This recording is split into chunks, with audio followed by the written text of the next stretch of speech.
Welcome to MB classes. ప్రతి competitive ఎగ్జామ్స్లో స్క్వేర్స్కి సంబంధించి 1 బిట్ కంపల్సరీ అడుగుతున్నారు కదా. సో చూడండి, డిఎస్సికనే కాదు, ఇది బ్యాంక్స్కి కూడా ఈజీ మెథడ్ చెప్తాను. బ్యాంక్స్కి అడిగిన SSC, constable or CHSL, CGL, RRB, NTPC అన్ని ఎగ్జామ్స్కి మెథడ్ వెరీ ఈజీ మెథడ్. చూడండి, స్క్వేర్ రూట్స్ స్క్వేర్స్ ఇస్తే ఏం చేస్తాము, మల్టిప్లికేషన్ చేసి ఆడికి కంప్లీట్ చేస్తాం. కానీ స్క్వేర్ రూట్ ఇస్తే మనం ఏం చేయాలి, ఎల్సిఎం చేయాలి. చాలా లెంతీ ప్రాసెస్ ఎల్సిఎం చేయడం. కానీ షార్ట్ కట్స్ ఉన్నాయి కదా. సో షార్ట్ కట్స్ మీకోసం చెప్తున్నాను, నేర్చుకుంటారని భావిస్తున్నా. ఈ బిట్ నేర్చుకున్నారంటే 1 బిట్ మీ చేతుల్లో కంపల్సరీ. ఓకే, స్క్వేర్ రూట్ చూడు, బిట్స్ ఎలా ఇచ్చారో చూడండి. మనకి దీనికి స్క్వేర్ రూట్స్కి కావాల్సింది, మీరు నేర్చుకోవాల్సింది 1 to 10 వరకు స్క్వేర్స్ నేర్చుకోవాలంతే. సో 1 to 10 స్క్వేర్స్ మీకు తెలుసు ఆటోమేటిక్గా. ఓకే, చూడండి, కనుక్కుందాం. నెక్స్ట్ చూడండి, బిట్ ఎలా ఇచ్చారు. ఫస్ట్ బిట్ ఏమి ఇచ్చారు, 9801 ఇవ్వడం జరిగింది బిట్ స్క్వేర్ రూట్లో.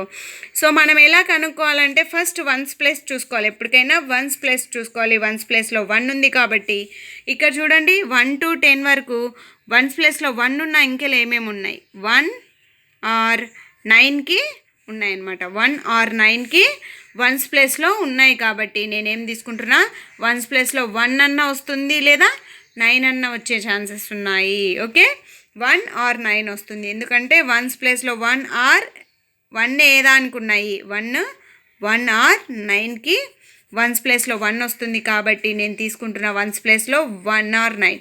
1 తీసుకోవాలా 9 తీసుకోవాలా, ఇది ఇప్పుడు వచ్చిన సమస్య. సో 1 తీసుకోవాలా 9 తీసుకోవాలా అనే దానికి చూడండి, 9800 ఉంది. ఇక్కడ ఎంత ఉంది, 9800. మనం ఇదంతా నేర్చుకోవాల్సిన అవసరం లే. అంటే ఇక్కడ ఏమనుకోవాలి, 98 అనుకోండి. 98 అప్రాక్సిమేట్లీ ఎక్కడ ఉంటుంది చూడండి, 98 9 స్క్వేర్కి అబో 81 వచ్చింది కదా, 9 స్క్వేర్కి అబో 98 అవుతుంది. సో అబో అంటే 90 అనుకోండి. చూడండి, 90 కాడికి ఎక్కువ ఉంది ఈ వాల్యూ, 9800. ఇంకా 10 చూడండి ఒకసారి, 10కి ఎంత వస్తుంది, 100 స్క్వేర్కి ఎంత వస్తుంది, 10,000 వస్తుంది. కాబట్టి 10,000 అనేది 9800కి తక్కువ. సో ఇక్కడికి 9800కి తక్కువ వస్తుంది. అంటే 90 కాడికి ఎక్కువ వస్తుందంటే ఒకసారి 95 కూడా చెక్ చేసుకోవాల్సి ఉంటుంది. ఎందుకంటే 90 to 100 మధ్యలో 91 ఉంది, 99 కూడా ఉంటుంది. కాబట్టి మనము 91 తీసుకోవాలా 9 తీసుకోవాలా అనేది తెలియజేసేది. 95 ఒకసారి చెక్ చేసుకోవాలి. 95 చెక్ చేసుకుంటే 9025 వచ్చింది. కాబట్టి అంటే మన వాల్యూ ఎంత, 95కి ఎక్కువ ఉంది. 9800 కదా, 95 కాడికి ఎక్కువ. సో ఎక్కువ ఉంటే ఏం తీసుకోవాలి, 9 తీసుకోవాలి. 95కి ఎక్కువ ఉంటే 9 తీసుకోవాలి. 95 కాడికి ఇప్పుడు తక్కువ ఉందనుకో, ఈ వాల్యూ 1 తీసుకుందాము. సో 95 కాడికి ఎక్కువ ఉంది కదా, ఇది 9800 అనేది ఎక్కువ కాబట్టి నేను 9 తీసుకుంటున్నాను వన్స్ ప్లేస్లో. సో వన్స్ ప్లేస్లో 9 తీసుకున్నాను. నెక్స్ట్ 10th ప్లేస్లో ఏమొస్తుంది, ఇది ఎక్కడెక్కడ మధ్యలో ఉంది, 90లలో ఉంది కదా, దీని వాల్యూ ఎక్కడుంది, 95కి అబో 100కి తక్కువ. సో 90sలలోనే వస్తుంది దాని వాల్యూ. కాబట్టి second number is 9. So 99 square. Okay, 99 square check చేసుకోండి. ఆన్సర్ ఈజ్ 99 వస్తుంది. ఆన్సర్ ఎంత, 9801. 99 యొక్క పర్ఫెక్ట్ స్క్వేర్ ఇది. ఒకవేళ ఇన్ కేస్ పర్ఫెక్ట్ స్క్వేర్ కాదు అని ఎలా గమనించాలి, ఇక్కడ ఇచ్చారు కదా, ఇక్కడ ఇచ్చినవి లేకపోతే అంకెలు అది పర్ఫెక్ట్ స్క్వేర్ కాదని ఈజీగా కనుక్కోండి. ఒకసారి చెక్ చేసుకోండి అంతే. నెక్స్ట్ చూడండి, నెక్స్ట్ వన్ చేస్తున్నాను, క్లారిటీగా చూడండి. మళ్ళీ ఒకసారి ఎలా చేస్తున్నాను అనేది. రిమైనింగ్ 3 ఉన్నాయి, అవి మీకు హోంవర్క్ ఇవ్వడం జరుగుతుంది. చూడండి, వన్స్ ప్లేస్లో 1 ఉంది. 1 ఎక్కడ వస్తుంది, 1 or 9 ప్లేస్లలో వన్స్ ప్లేస్లో 1 వస్తుంది. కాబట్టి 1 or 9 తీసుకుంటున్నాను.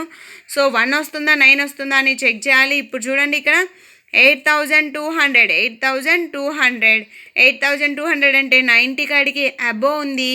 90కి 8100 వస్తుంది. కాబట్టి 90 కాడికి అబో. నెక్స్ట్ 95 చెక్ చేస్తే 95 కాడికి బిలో ఉంది, 95 కాడికి తక్కువ ఉంది. సో 95 కాడికి తక్కువ ఉన్నందువలన ఇది తక్కువ ఉంటే 1 తీసుకోవాలి, ఎక్కువ ఉంటే 9 తీసుకోవాలి. సో 1 తీసుకున్నాను. ఎక్కడెక్కడ మధ్యలో ఉంది, 90స్లలో ఉంది కాబట్టి 9. సో స్క్వేర్ రూట్ 81 ఏమవుతుంది, 91. ఓకే, మీకు కావాలంటే క్యాలిక్యులేటర్లో చెక్ చేసుకోండి. రిమైనింగ్ హోంవర్క్ 3, 4, 5 మీరు కామెంట్ సెక్షన్లో కామెంట్ చేస్తారని భావిస్తున్నాను. Thank you for watching. And next ఇంకా ఇందులోనే ఇంకొన్ని ఉన్నాయి, అవి కూడా చెప్పుకుందాం. Thank you for watching.